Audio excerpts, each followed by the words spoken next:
കോഴിക്കോട് പയ്യടി മേത്തൽ ക്ഷേത്രോത്സവത്തിനിടെ നൃത്തം അവതരിപ്പിച്ച വീട്ടമ്മ കുഴഞ്ഞു വീണു മരിച്ചു. പയ്യടി മേത്തൽ ചിറക്കൽ സ്വദേശി KP ഷൈനിയാണ് മരിച്ചത്.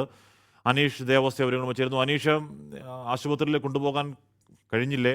കൊണ്ടുപോയപ്പോൾ തന്നെ ജീവൻ നഷ്ടമായോ? എന്താണ് ഡോക്ടർമാർ പറയുന്നത്? അനീഷ്. ഹാഷ്മി, ഈ കോഴിക്കോട് പയ്യടി മേത്തലാണ് ക്ഷേത്രോത്സവത്തിനിടെ നൃത്തം അവതരിപ്പിക്കുന്നതിനിടെ വീട്ടമ്മ കുഴഞ്ഞു വീണ് മരിച്ചത്. പയ്യടി മേത്തൽ ചിറക്കൽ സ്വദേശി KP ഷൈനിയാണ് മരിച്ചത്. ഈ ചിറക്കൽ ക്ഷേത്രത്തിലെ ഉത്സവത്തിനനുബന്ധിച്ച് ബുധനാഴ്ച രാത്രിയായിരുന്നു സംഭവം. ഈ ക്ഷേത്രോത്സവത്തിനനുബന്ധിച്ചുള്ള ഒരു കലാപരിപാടിക്കിടയിൽ ഈ ഷൈനി നൃത്തം അവതരിപ്പിക്കുകയായിരുന്നു. ഈ നൃത്തം അവതരിപ്പിക്കുന്നതിനിടെ ഷൈനിക്ക് ദേഹാസ്വാസം അനുഭവപ്പെടുകയായിരുന്നു. ഉടൻ തന്നെ ഇവർ സ്റ്റേജിന്റെ പിൻഭാഗത്തേക്ക് പോയി കുഴഞ്ഞു വീഴുകയായിരുന്നു. ഉടൻ തന്നെ അവിടെ ഉണ്ടായിരുന്നവർ ഷൈനിനെ ഈ പയ്യടിയിലെ ഒരു സ്വകാര്യ ആശുപത്രിയിൽ എത്തിച്ചെങ്കിലും ജീവൻ രക്ഷിക്കാൻ കഴിഞ്ഞില്ല. ഏതായാലും ഈ അപ്രതീക്ഷിതമായ ഒരു വിയോഗത്തിൽ പത്തിരി മേത്തൽ ഗ്രാമത്തെ ഒന്നടക്കം സങ്കടത്തിലാഴ്ത്തിയിരിക്കുകയാണ് ഹാഷ്മി.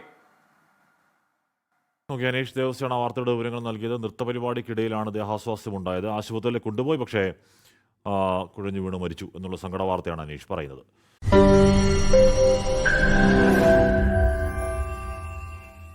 ലോകത്തെവിടെയായാലും ഏത് സമയത്തും 24 വാർത്തകളും ഓഗ്മെന്റഡ് റിയാലിറ്റി പാക്കേജുകളും എക്സ്പ്ലെയിനറുകളും വിശദമായി കാണാൻ ഞങ്ങളുടെ യൂട്യൂബ് ചാനൽ നിങ്ങൾക്ക് സബ്സ്ക്രൈബ് ചെയ്യാം.